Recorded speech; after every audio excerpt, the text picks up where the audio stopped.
नमस्कार। अब तक के सभी समाचारों को लेकर आपके साथ मैं हूं सुखवीर। आप देख रहे हैं आपका अपना चैनल भिवानी हलचल।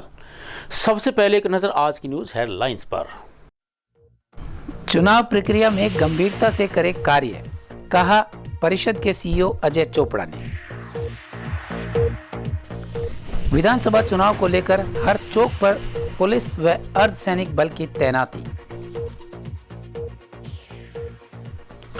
जिला स्तरीय सांस्कृतिक प्रतियोगिता में बच्चों ने दिखाई प्रतिभा।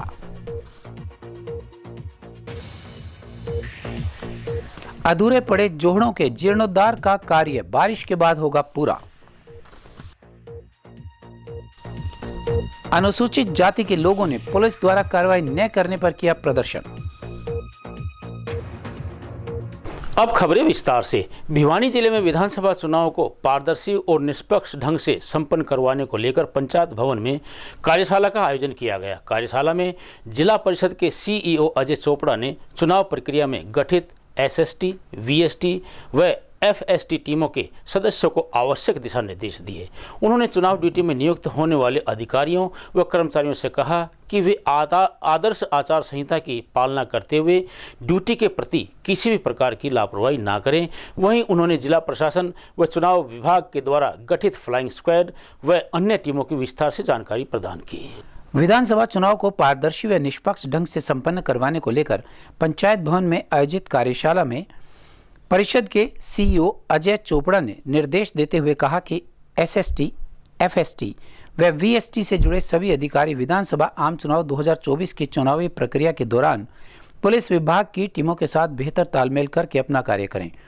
अपने अपने क्षेत्रों में कड़ी निगरानी रखें ताकि कोई भी व्यक्ति आदर्श चुनाव आचार संहिता का उल्लंघन न करे। यदि कहीं पर आचार संहिता की उल्लंघना मिलती है तो उस पर तुरंत प्रभाव से नियमानुसार कार्यवाही करें। पता है कि हमारे इलेक्शन डिक्लेयर हो चुके हैं हरियाणा विधानसभा के, तो उसी के लिए एफएसटी, एसएसटी हमारी जो टीम्स हैं, वीवीटी टीम्स हैं और हमारे फ्लाइंग स्क्वाड है, उन्हीं की मीटिंग की गई थी। डायरेक्शन दी गई थी कि जो सरकार, जो इलेक्शन कमीशन की जो डायरेक्शन है उन्हीं के अकॉर्डिंग उसका कार्य किया जाए। देखिए, निष्पक्ष तरीके से करवाने के लिए ही फ्लाइंग स्क्वाड ऑफिसर्स हैं हमारे और सेक्टर सुपरवाइजर्स हैं हमारे और क्या नाम है, वीवीडी टीम है, अकाउंटिंग टीम है। वो उन्हीं का कार्य यही है कि वो निष्पक्ष तरीके से सारा कार्य रिकॉर्ड करें और उसके बारे में कार्रवाई की जाए। हमारे यहाँ पर जो लगभग हमारे 2200 के करीब हमारे जो प्रेजाइडिंग और अल्टरनेट प्रेजाइडिंग ऑफिसर्स लगेंगे इसमें ड्यूटी के लिए, और जो बाकी जो होगा उसमें अकॉर्डिंग जरूर किया जाएगा। और कर्मचारी अधिकारी को लापरवाही बरता है तो नियमानुसार उसमें कार्रवाई की जाएगी। विधानसभा चुनाव में चाक चौबंद सुरक्षा बनाए रखने को लेकर अर्धसैनिक बल ने कमान संभाल ली है।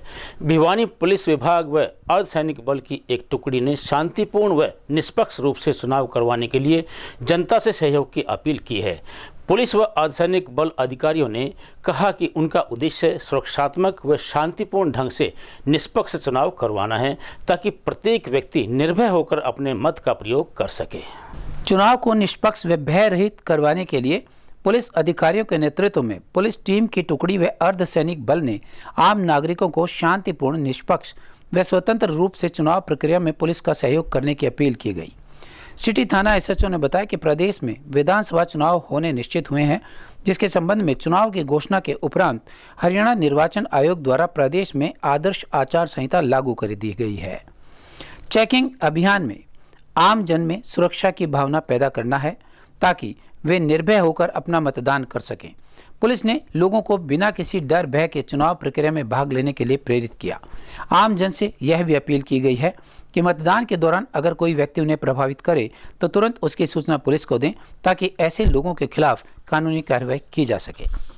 आम विधानसभा चुनाव 2024 के मद्देनजर जिला भिवानी में पैरामिलिट्री फोर्स की कंपनी कानून व्यवस्था बनाए रखने के लिए और चुनाव को शांतिपूर्ण संपन्न करवाने में सहयोग करने के लिए जिला भिवानी में आई है। जो श्रीमान पुलिस अधीक्षक श्री नरेंद्र बिजानिया के दिशा निर्देशानुसार उनकी चेकिंग ड्यूटी लगाई गई है और इसके अलावा पैदल मार्च भी जो नेबर एरिया है वहाँ पर लगातार किया जा रहा है। चेकिंग की जा रही है पुलिस के द्वारा और पैरामिलिट्री फोर्स के द्वारा। संयुक्त नाके हमने लगाए हैं और उसमें जो आदर्श चुनाव आचार संहिता है उसके नियमानुसार आने जाने में PM Shri government girls senior secondary school में अंडर 11 लड़के व लड़कियों की एक दिवसीय जिला स्तरीय प्रतियोगिताओं का आयोजन करवाया गया। प्रतियोगिता में 7 ब्लॉक्स के 100 से अधिक विद्यार्थियों ने भाग लिया। जिला मौलिक शिक्षा अधिकारी संतोष नागर ने बताया कि जिला स्तरीय प्रतियोगिताओं में 77 इवेंट्स करवाए गए। बच्चों के द्वारा की गई शानदार प्रस्तुतियों पर उन्होंने बच्चों व उनके अध्यापकों की सराहना की। सांस्कृतिक प्रतियोगिता का आयोजन अंडर 11 आयु वर्ग के लड़के व लड़कियों के लिए किया गया, जिसमें खंड स्तरीय सांस्कृतिक प्रतियोगिता के विजेता प्रतिभागियों ने हिस्सा लिया तथा सभी 7 ब्लॉक्स के करीबन 100 बच्चों ने सांस्कृतिक कार्यक्रमों की प्रस्तुति देकर शानदार प्रतिभा का प्रदर्शन किया। इस मौके पर जिला मौलिक शिक्षा अधिकारी संतोष नागर ने बताया कि ऐसी प्रतियोगिताओं का उद्देश्य बच्चों को शिक्षा के साथ साथ अन्य गतिविधियों से जोड़कर उनका सर्वांगीण विकास करने के साथ साथ हरियाणवी संस्कृति को भी बढ़ावा देना है। उन्होंने बताया कि इस प्रकार की प्रतियोगिताएं विद्यार्थियों की प्रतिभा निखारने में सहायक होती हैं। इस मौके पर प्रतियोगिता में शानदार प्रदर्शन करने वाले बच्चों के गुरुजनों की मेहनत की भी DWO ने प्रशंसा की।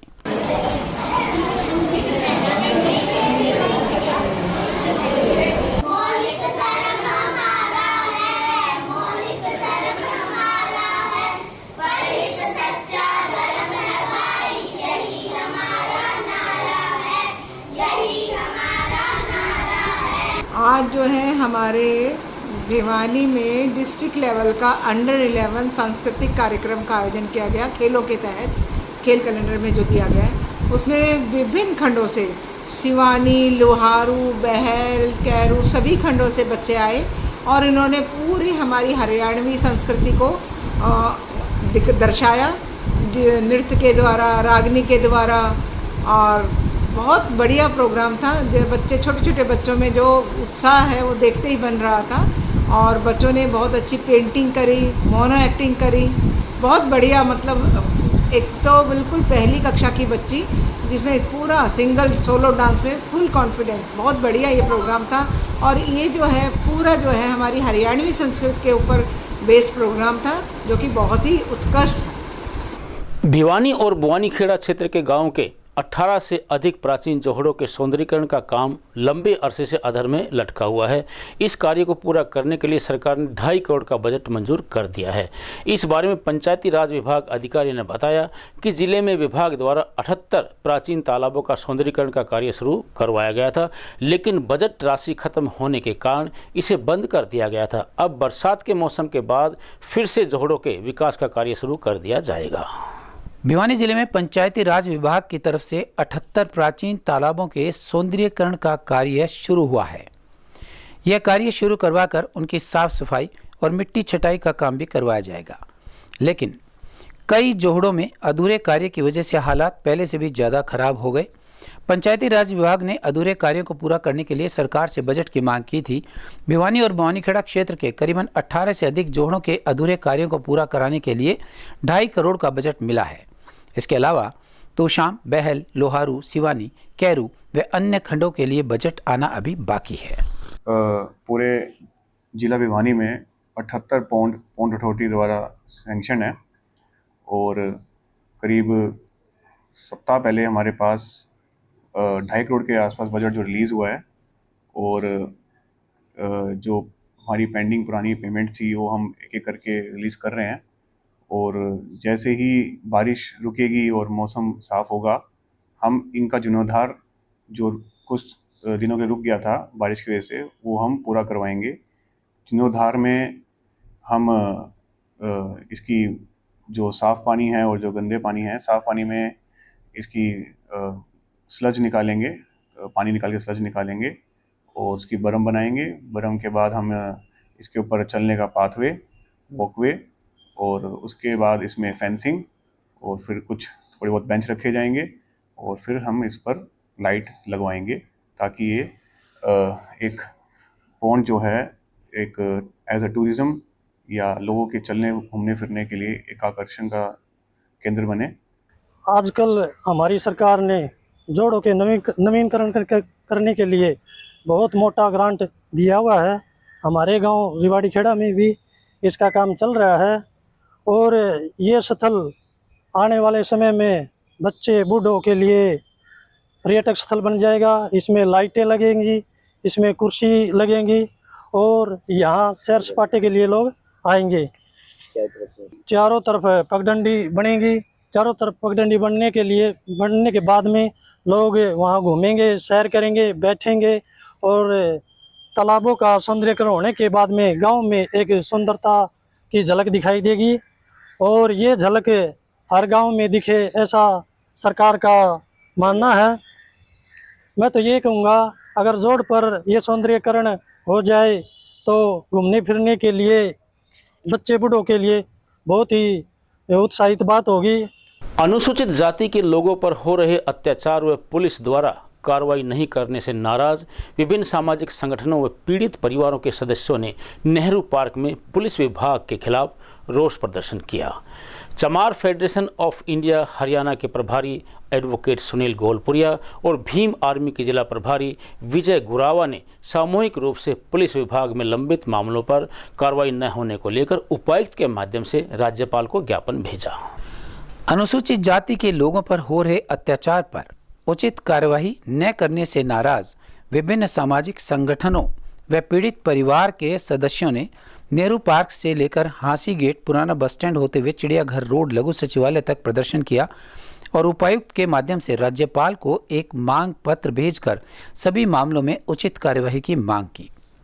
एडवोकेट सुनीता गोलपुरिया ने कहा कि अनुसूचित जाति पर हो रहे अत्याचार पर जिले की पुलिस न तो जल्द कोई एफआईआर दर्ज करती है और यदि एफआईआर दर्ज कर लेती है तो दोषियों के खिलाफ कोई भी कानूनी कार्यवाही नहीं करती, बल्कि अनुसूचित जाति के गरीब व पीड़ित व्यक्तियों को बार बार प्रताड़ित करती रहती है।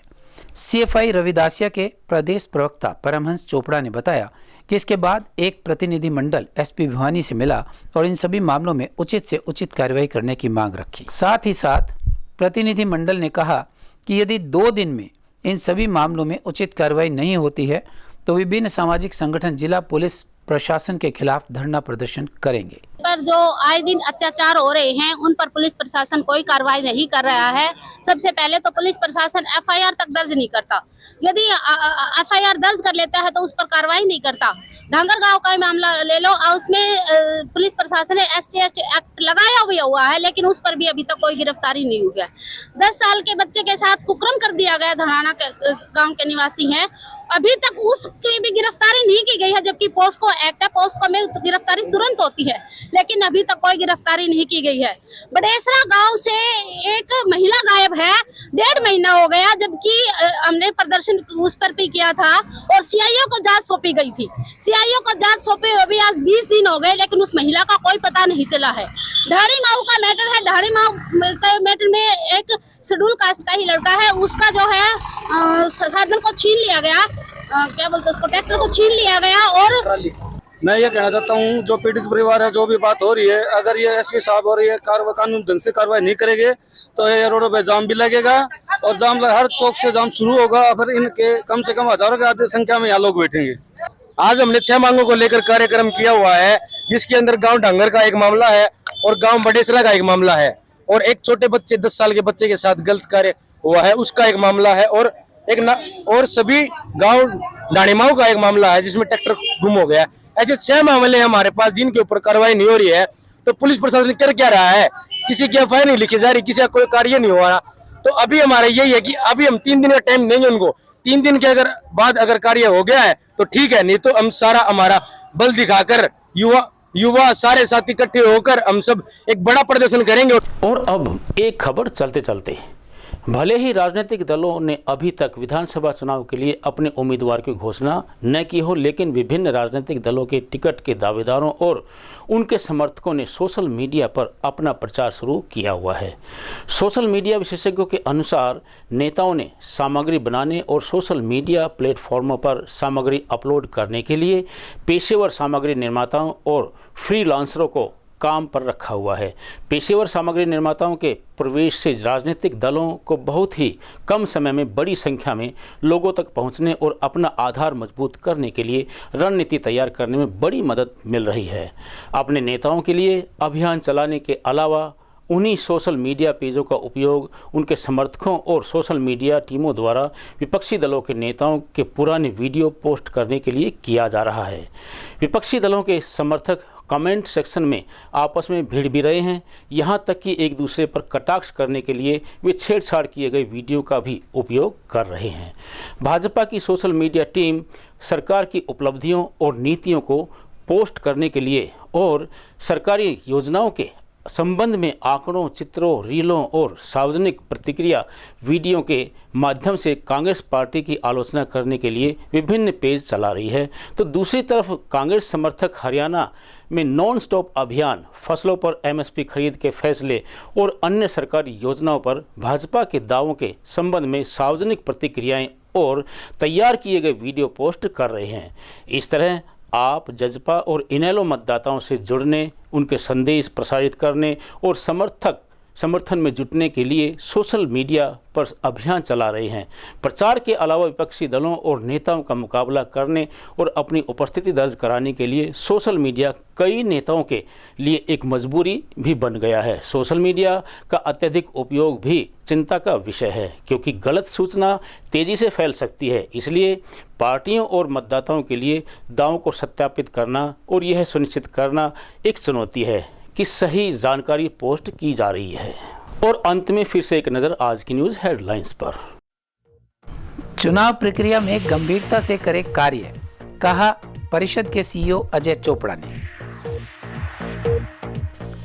विधानसभा चुनाव को लेकर हर चौक पर पुलिस व अर्धसैनिक बल की तैनाती। जिला स्तरीय सांस्कृतिक प्रतियोगिता में बच्चों ने दिखाई प्रतिभा। अधूरे पड़े जोहड़ों के जीर्णोद्धार का कार्य बारिश के बाद होगा पूरा। अनुसूचित जाति के लोगों ने पुलिस द्वारा कार्रवाई न करने पर किया प्रदर्शन।